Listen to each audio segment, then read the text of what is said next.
Gerra, urrengo gerra, hau da, emeretzi eta hogeita emeretzikoa, gerra mundiala. Bai, gerra nauzia. Hori hasi zen, zerean, hasi zen, uste dudan ez, irailan lehenengoan. Da, ordurako ni Bergaran nengoan.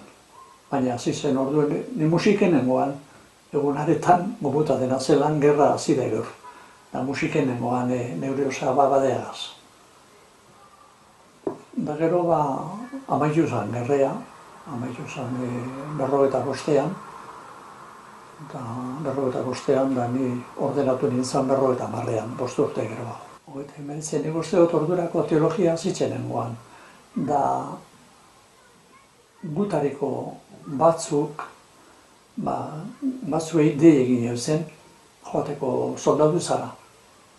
Da joan ziren soldadu zara, baina handik egun batzutara edo astilabur baten barriro bilatu egin zen seminarioa. Da ikusten genuen trenak edo pasaten zara baterako, seminariotik ikusten zen ederto trena, Mirandatik etorrena, da Gipuzkoa aldera, han ikusten zen zer eroien, mundu guztizeko ekean gainera, zer periodikoa egoen orduen daulat, gerra zala, ez da.